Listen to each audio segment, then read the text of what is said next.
วัสดีค่ะน้องๆทุกคนกลับมาเรียนกันต่อนะคะในคลิปนี้นะคะอาจารย์จะพาน้องๆมาเรียนการสร้างแผนภาพเพื่อดูการกระจายของข้อมูลใน2ลักษณะ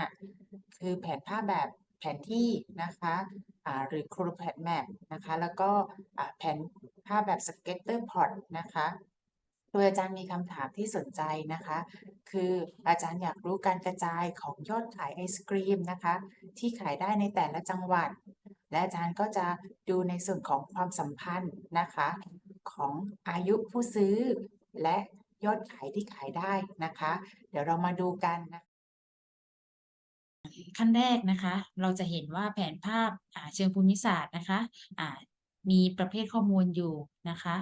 คอลัมน์เดียวก็คือซิตี้นะที่เป็นรูปลูกโลกตรงนี้นะคะสำหรับประเทศไทยนะคะข้อมูลเนี่ยอาจารย์อยากให้นักศึกษานะคะเปลี่ยนข้อมูลนิดนึงนะคะบริเวณดอกดาวที่เป็นสามเหลี่ยมตรงนี้คลิกลงมานะคะ Geographic Local นะคะเดิมเนี่ยมันเขียนให้เราว่าเป็น City อยู่นะคะแต่สำหรับจังหวัดในประเทศไทยนะคะเราจะใช้หลักๆคือ Province นะคะ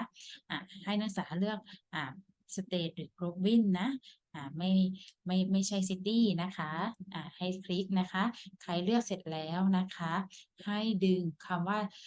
City ตรงนี้นะคะมาไว้ที่row นะเราก็ดูซิว่าข้อมูลเรามีจังหวัดอะไรบ้าง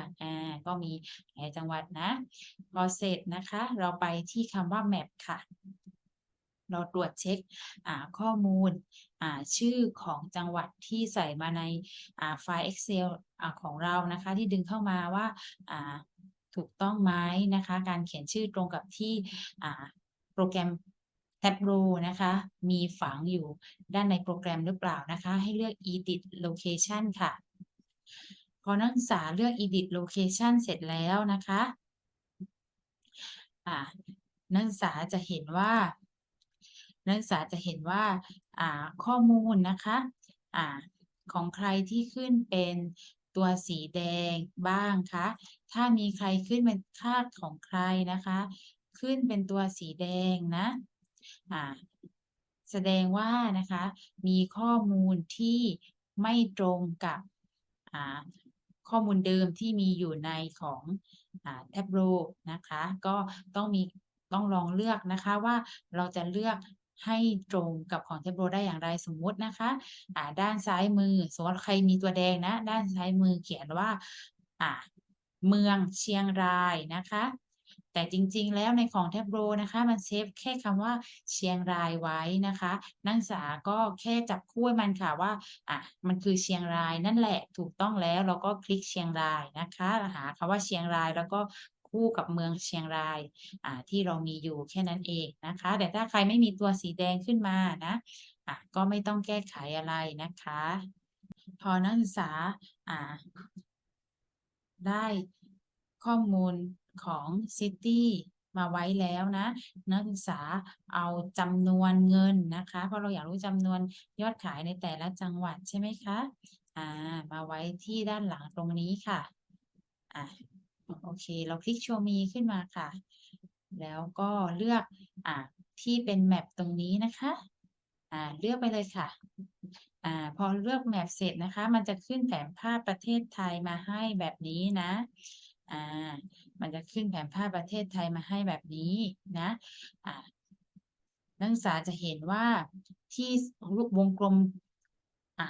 ใหญ่ๆตรงนี้นะคะเป็นจังหวัดที่มีการขายได้เยอะนะคะมันก็เลยเขียนวงกลมขนาดใหญ่ไว้ให้แต่ถ้าวงกลมขนาดเล็กก็คือมีขายได้บ้างนะคะแต่ว่าน้อยหน่อยนะ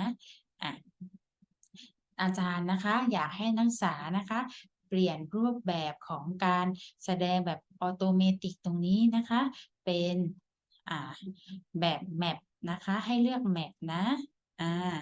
พอเลือกแมปเสร็จแล้วนะคะพอเลือกแมปเสร็จแล้วนะคะให้เปลี่ยนคำว่า sum total sale ตรงนี้นะคะไปไว้ที่ color ค่ะเพื่อให้เห็นลักษณะคล้ายๆ heat map นะคะอาจารย์สามารถเปลี่ยนสีได้เพื่อให้เห็นชัดเจนยิ่งขึ้นนะคะ อ่าแบบหนึ่งอาจารย์ขอเป็นให้เห็นชัดเจนยิ่งขึ้นเป็น Red Go ไปเลยนะคะ อาจารย์ขออ่าของอาจารย์เห็นชัดขึ้นไหมคะของอาจารย์จะถ้าเป็นแดงๆหน่อยนี่คือขายได้เยอะมากนะคะส้มๆนะคะพอส้มๆนี่ก็ยังเยอะอยู่นะแต่พอเริ่มเหลืองๆเนี่ยคือขายได้ไม่เยอะมากนะคะ อันเนี้ยเราจะเรียกว่าแสดงความแตกต่างนะคะของข้อมูลนะคะระหว่างจังหวัดเนาะอ่าสามารถนำเสนอความแตกต่างผ่านสีนะคะที่เราระบายตรงนี้นะที่เป็นสีแตกต่างกันนะคะว่าสีไหนเข้มนะคะก็ขายได้เยอะอาจารย์สามารถที่จะคลิกบอกข้อมูลเพิ่มเติมได้นะคะไปที่ annotate นะคะ mark เนาะอาจารย์ก็บอกว่าช่วยบอกชื่อซิตี้มาหน่อยนะกับชื่อกับ total sale ที่ขายได้ตรงนั้นนะคะอาจารย์ก็มันก็จะชี้ให้อาจารย์ว่าตรงนั้นคือ Bangkok นะที่เยอะสุดเนี่ยมันก็จะชี้ไปอาจารย์อาจจะทำให้มันเข้มขึ้นมาหน่อยนะคะลายครั้งนี้อาจารย์ให้มีลายนะแต่ว่าให้สีลายเนี่ยเข้มเป็นสีดำไปเลยนะคะอ่าแบบนี้ค่ะตรงนี้อาจารย์อาจจะไม่มีเฉดเรียบร้อยค่ะอาจารย์ก็จะชี้ไปบอกว่าไอ้เข้มๆตรงเนี้ยมันคือแบงคอกนะคะขายได้ดีสุดแล้วตรงนี้ล่ะคืออะไรอาจารย์อยากรู้อีกอาจารย์ก็มาร์คค่ะซิตี้อาจารย์เอาหัวข้อออกนะอาจารย์เอาแค่รายละเอียดข้อมูลของมันพอนะคะอาจารย์ก็อ๋อสงขลานั่นเองค่ะสงขลาก็ขายได้เยอะนะก็จะเป็นสีดำไปเลยนะคะแล้วนี้ก็ไม่มีเฉดเหมือนเดิม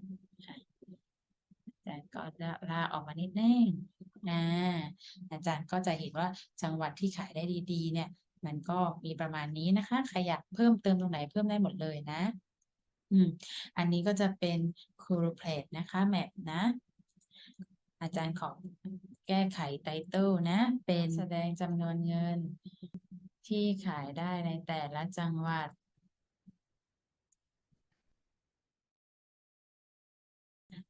สร้าง